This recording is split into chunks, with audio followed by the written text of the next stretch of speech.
플로렌스 나이팅게일은 영국 상류층 출신으로 그녀의 아버지 윌리엄은 엄청난 대부호이자 시의원이었습니다. 그 때문에 그녀의 부모는 결혼 후 3년간에 걸친 세계 일주급 그랜드 투어를 떠났는데, 첫째 파세노프는 이탈리아 나폴리에서, 동생 플로렌스는 피렌체에서 태어났습니다. 당시 여성은 교육을 받을 수도 대학에 갈 수도 없었지만, 플로렌스의 집안은 할아버지 때부터 노예제도 폐지 운동을 펼치는 진보적이고 자유주의 성향을 갖고 있어 학업에 열중할 수 있었습니다. 그녀는 수학과 분석에 재능을 보였는데 항상 수첩을 가지고 다니면서 여행을 간 나라의 특징과 제도 등을 기록해 다른 기록들과 비교해 무엇이 다르고 어떻게 발전을 이루었는지를 분석했습니다. 당시 영국은 빅토리아 시대로 제국이라 불리며 최고의 전성기를 누리고 있었는데요. 하지만 극심한 빈부격차로 인해 하층민들의 삶은 매우 열악했습니다. 평소 불우한 영민들을 위해 어머니와 봉사활동을 하던 플로렌스가 17살이 되던 어느 날 가난한 사람들의 실상을 보고는 충격에 빠졌습니다. 우리가 파티에서 좋은 음식을 먹고 화려한 생활을 하는 동안 이 사람들은 이런 비참한 생활을 하고 있었구나.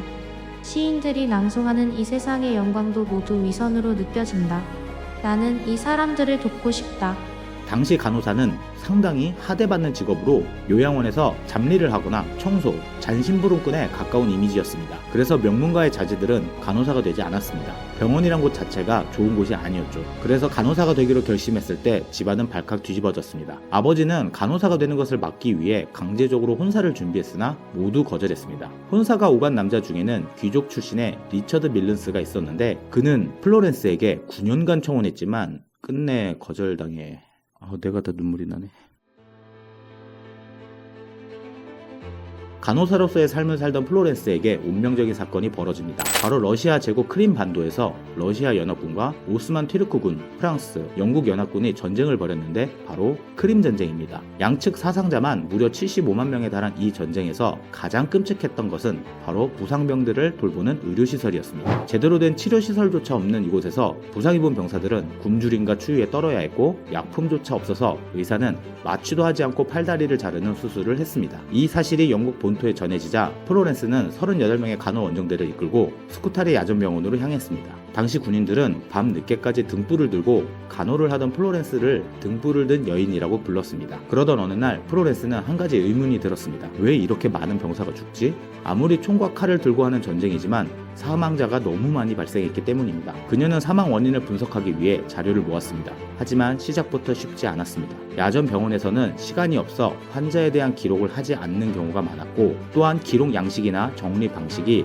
모두 달랐기 때문입니다. 결국 플로렌스는 주둔군 사령관에게 환자 정보를 동일한 양식으로 기록하고 보관해달라는 탄원을 제출합니다. 그렇게 환자의 기록 양식 가이드가 만들어지고 환자들의 정보가 쌓이게 됩니다. 분석 결과 사망의 원인은 총과 칼이 아닌 더러운 물과 혼탁한 공기로 인한 전염병 등, 전투 중 사망은 13%뿐이었으며 전투와 상관없이 질병으로 사망한 수가 무려 77%였는데요. 그도 그럴 것이 플로렌스가 처음 야전병원에 도착해서 한 일은 바로 대청소였습니다. 청소는 2주에 걸쳐 진행되었고 수레 556대의 쓰레기가 나왔습니다. 하수구에서는 폐사한 2마리 말이 썩고 있었습니다. 이런 환경임에도 당시 사람들은 청소를 하는 플로렌스를 보면서 환자를 치료할 시간도 부족한데 쓸데없이 왜 청소를 하냐고 말을 하던 상황이었습니다. 깨끗한 환경만이 사람을 살릴 수 있음을 알아낸 플로렌스의 다음 목표는 바로 원하는 지원품과 환경 개선의 필요성을 정부에 알리는 것이었습니다. 그 보고서의 분량은 무려 800페이지에 달했는데요. 하지만 보고서가 어려워서는 아무도 볼 사람이 없었기에 쉽게 이해시키기 위해서 한 가지 방법을 생각해냈습니다. 바로 사망에 관련된 통계를 그림으로 표현하는 것이었습니다. 특히 현재도 사용하는 파이차트의 개념을 창시한 셈이죠. 파이차트 덕에 위생의 개념을 강조하면서 군 병원은 점차 개선되었고, 이윽고 40%에 달하던 사망률이 2%로 줄어드는 결과를 만들어냈습니다. 뿐만 아니라 효율적인 동선에 병동 설계를 했는데 이를 파빌리온식 병동이라고 불렀습니다. 각각 분리된 병동, 복도로 연결된 개방형 병동, 병실 크기에 따른 환자 수용, 햇빛이 잘 들고 환기가 잘 되는 창문, 그리고 환자가 다급할 때 사용하는 호출벨을 개발했습니다. 플로렌스 나이팅게일의 업적은 단순히 간호사의 직무를 넘어서 현대 병원의 토대를 쌓았으며 통계와 그래프라는 개념을 창시했습니다. 그리고 이런 업적들을 이뤄낼 수 있었던 것은 당시 여성에 대한 차별에도 자신의 신념을 끝까지 관철한 의지와, 그리고 그것을 행동으로 나타낸 실행력을 인정하지 않을 수 없는데요. 우리가 나이팅게일에게 배워야 할 점은 바로 이 점이 아닐까요? I am no stronger, even at memory. Just and vain. I voice, they can take the great breath of my life.